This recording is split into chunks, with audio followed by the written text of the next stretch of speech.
Automotive history buried in a pile of parts. We know of one other one, but it's not complete. Forgotten details of a historic heist.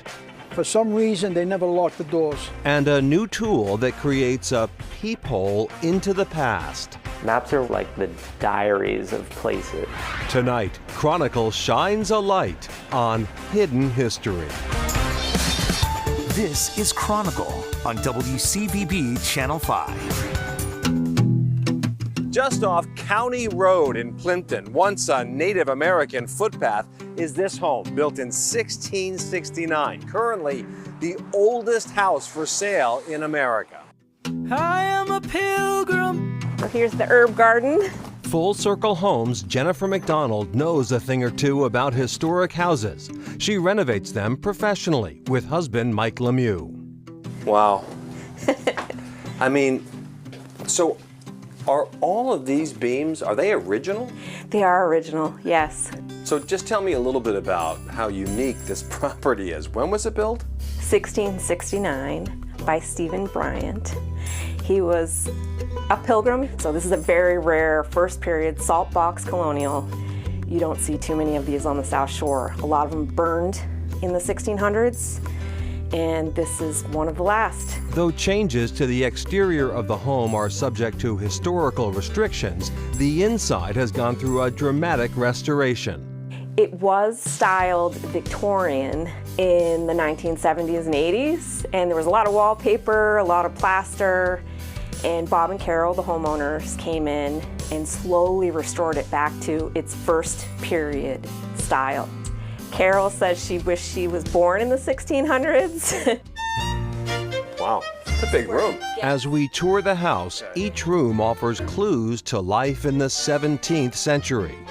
So you would entertain in this room. You'd say, come into the parlor, as we all know, right? Exactly, and you'd play cards, have a pint of ale, dinner. And this is how they would cook back then. Yeah, you would just bring the kettle out, fill it, put it right back into the fireplace. While cooking over an open flame can still be charming, upstairs we found an item best left in the past.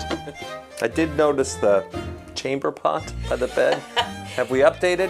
Yes, so this house does have 2 full bathrooms. Chamber pots don't go over so big No.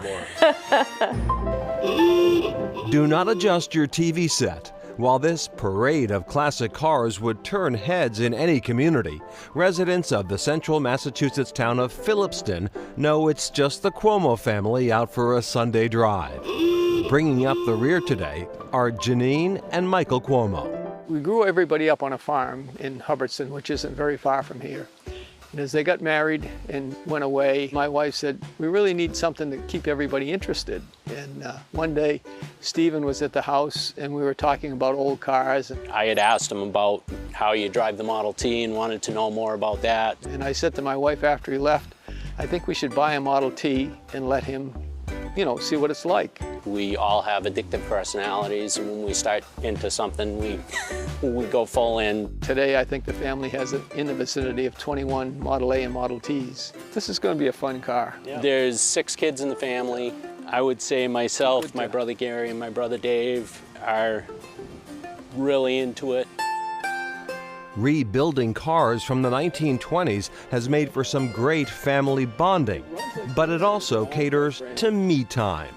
Being able to drive something that you built, and if you hear something or you feel something and you know exactly what it is because you had your hand on every nut and bolt from that car.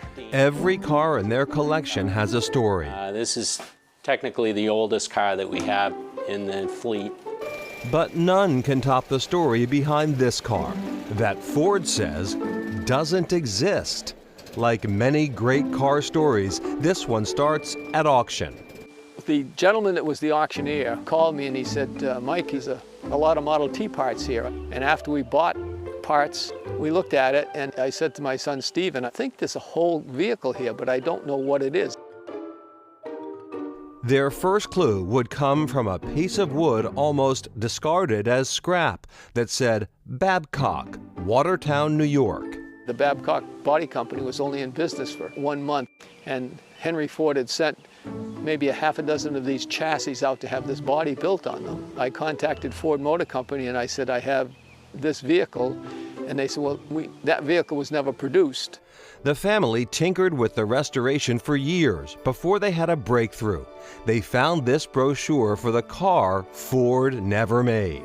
It took probably 7 years to put it together, to research to get the right upholstery, to get the right material for the top. So I think what we have is probably the only real prototype that exists. I want to say it's probably 99% correct. A piece of hidden history restored.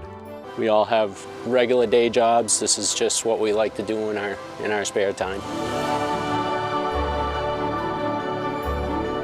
And the Cuomo family says they're actually drawn to the Model T because they were somewhat easy to find, with 15 million made to be affordable and practical. 15 million. Back to the Stephen Bryant house in Plimpton.